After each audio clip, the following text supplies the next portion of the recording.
Alors un drone, c'est un aéronef télépiloté sans personne à bord. Le principe d'un drone, c'est qu'on peut s'en servir, nous, pour la partie drone civil, pour la partie principalement production audiovisuelle. On fait également de l'expertise thermique et de la photogrammétrie. Alors, les drones se pilotent avec des manettes, mais ils peuvent se piloter de manière automatique. Enfin, voilà, il y a tout un jeu un peu de programmation, c'est ça? Oui, tout à fait. Le drone, c'est un dérivé de l'aéromodélisme, donc en fait, on s'en sert principalement avec des radiocommandes. Et effectivement, on a sur certaines applications des vols programmés où on gère uniquement le décollage et l'atterrissage, et après tout le reste se fait en automatique.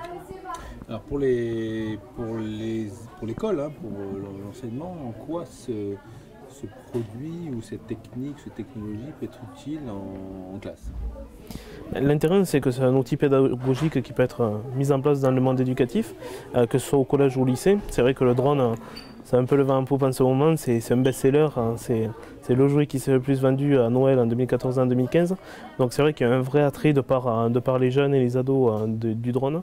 L'intérêt du drone, c'est qu'on peut déjà s'en servir pour expliquer comment ça fonctionne, comment ça marche, parce que c'est un dérivé de l'aéromodélisme, mais il y a plusieurs choses à voir, que ce soit au niveau électronique ou technique.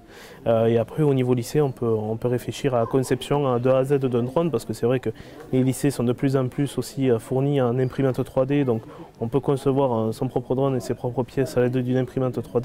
Donc voilà, c'est vrai que ce sont des perspectives assez intéressantes pour lier un côté ludique à l'utilisation et à la découverte du drone. Le problème du drone au sein d'un établissement, c'est quand même on est dans une enceinte privée. Il y a des droits particuliers, parce qu'on touche aux droits de la DGAC. Donc un enseignant, il pourrait faire quoi en fait avec un drone en place s'il ne peut pas le faire voler? Alors, on peut le faire voler. Hein. Au niveau de la DGAC, en fait, il y a vraiment un distinguo qui est fait entre utilisation de drone de loisirs et drone civil. Drone civil, ce sont des gens comme nous sommes un peu plus de 2000 en France à être exploitants de drones. Et drone de loisirs, c'est tout ce qui est hors activité commerciale.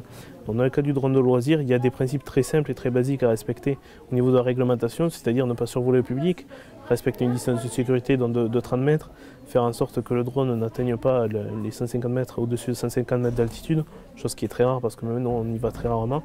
Voilà. Et après ne pas survoler bien évidemment à côté d'un aérodrome ou d'un site sensible, cela va de soi.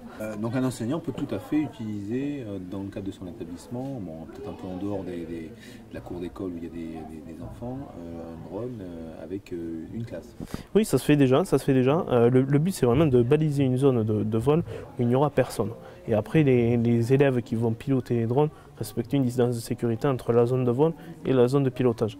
Et à partir de là, on peut utiliser des drones, sachant que les drones qui sont utilisés dans un collège, la plupart du temps, ce sont des tout petits drones qui tiennent dans une main, qui font une cinquantaine de grammes, ou alors on passe sur des drones qui font 200-300 grammes. Donc voilà, en ayant des précautions de sécurité de bon sens, on peut utiliser un drone effectivement.